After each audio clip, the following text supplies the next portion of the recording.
Welcome back everybody, my name is Nick930 and this is a video review for Hellblade: Senua's Sacrifice. Hellblade is a narrative-driven third-person game that features some very basic puzzle solving and melee combat.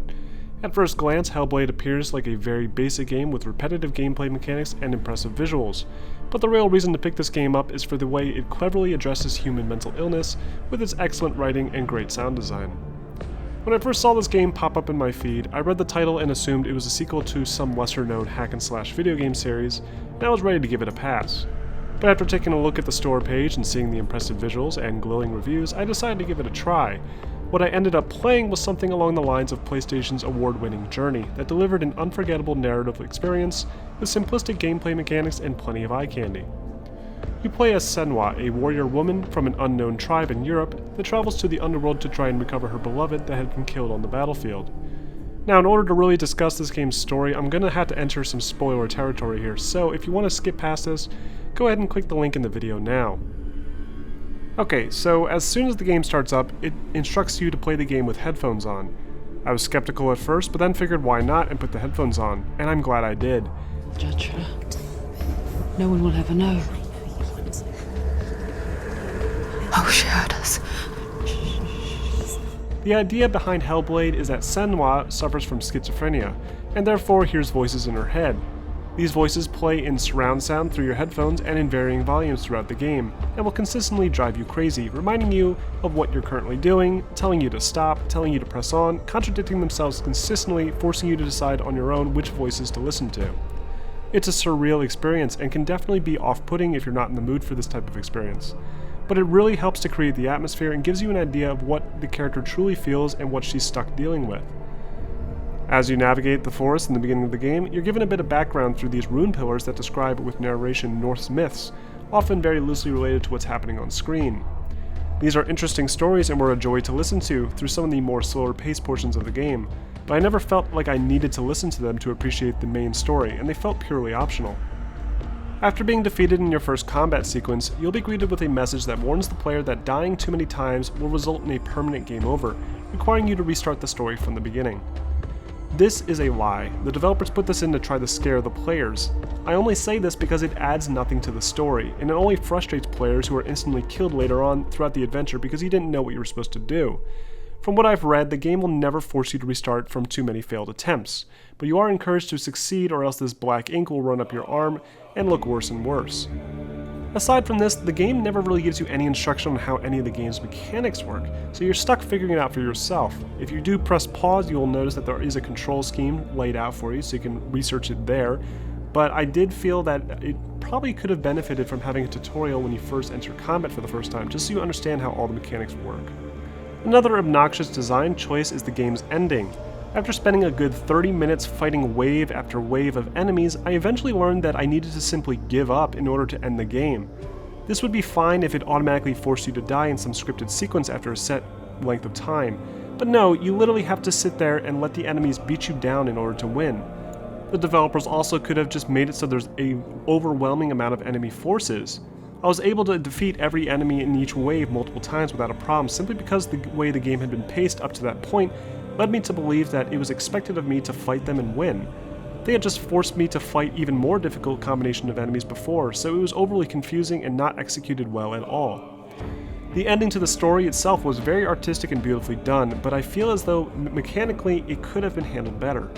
And let's just head out of spoiler territory now and talk about the gameplay. Hellblade is mostly a narrative-driven eye-candy tour of Senua's delusions. You'll see things that aren't there, and the game's puzzles will take advantage of that. Most of the time you'll be lining up the environment to create rune symbols, which are required as keys to open doors. This style of puzzle makes up a bulk of the game, with the exception of a few simpler challenges, like knocking over bridges, running from one light source to the other, and a really creative sequence where you need to carefully sense your way through complete darkness using the game's sound design, controller's force feedback, and the minimal lighting provided on screen.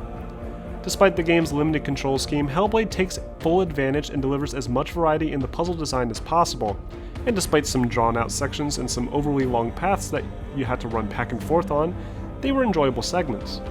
The combat is even more fun though. In between puzzles and sometimes during them, you'll have these unknown guardians of hell appear that you'll need to fight with your sword. The controls are very simple, offering a light attack, a heavy attack, melee attack to help break an enemy's guard, and a parrying move that feels satisfying every time. You can even activate a sort of fury mode that allows you to slow down time and land massive damage on your enemies. Every hit feels powerful and satisfying, and the voices that are constantly buzzing around in Senua's head will even chime in at the very last second, warning you of an enemy approaching from behind, which not only adds to the experience, but is a useful gameplay mechanic to avoid those frustrating instances where an enemy spawns behind you without you knowing. While the animations in the game look excellent and feel great, I do wish the developers had added a bit more variety to them. I'm fine with the moves being as simple as they are, but pressing an attack button yielded the exact same attack animation every time. There was never a variation in how the sword was held or Senua's footing, which really takes you out of the experience if you spam the same button combination over and over. I did like how there was a decent amount of enemy variation, with basic swordsmen, warriors with hammers, shielded enemies, and huge towering axe-wielding enemies. The game does a great job with its pacing, slowly introducing new combinations of these enemies while also building up to boss encounters. The boss encounters were also well designed, but again, there was very little variety in the animations, so fights seemed to just drag on with no real increase in difficulty throughout the fights. The game's visuals are incredible, especially considering the game's asking price. This level of visual fidelity rivals AAA game presentation. Characters' facial animations are on point, and at times it was difficult to differentiate cutscene live-action faces from the digitally created faces. From what I can tell, the vision Senua has of her father, mother, lover, etc. all appeared to be live-action footage of someone speaking, and while the acting was convincing enough, it did come off as a little jarring and lazy when considering the game's overall presentation. A lot of the cutscenes seem to lose their value just by having these live-action sequences spliced into the game world. Environmental detail is incredible, and I can't help but make comparisons to the recent Tomb Raider games with the hyper-realistic vegetation, rain effects, water, and fire. I did notice right at the start of the game, though, that the texture quality felt severely lacking. There were several scenes where the textures didn't even seem to render correctly, which really ruins the presentation. On top of that, I felt as though the reflective quality of the wood during some of these rain segments could have been improved. I also had one big bug where the sword never appeared in my hand during a fight, which looked pretty silly, but this is likely due to the previous torch holding animation bugging out when I had to switch to combat. The game performance is excellent with the GTX 1080 Ti, and after maxing out every setting and running it at 1440p, I never once noticed the frame rate drop down low, and frame pacing felt solid and smooth even throughout the most intense combat situations. The game's surreal and disturbing visuals come to life with the Unreal 4 engine, and if you're not interested in the game's mental health message, then at least you can enjoy the game for its impressive eye candy. And that's all there is to Hellblade. Hellblade is an impressive game that will likely receive a lot of awards this year for its solid gameplay design, beautiful artistic direction, and fantastic writing. While some may find its messages a bit pretentious and long-winded, I myself found it to be a respectful way to cover such a difficult topic, and it did a fantastic job of giving the player a rough idea of what victims of this illness face every day. I highly recommend trying this game out when you get a chance, as it's one of the more interesting and unique experiences you can have this year. I hope this video was helpful, and make sure you leave a comment below if you have any questions, and I will see you all next time.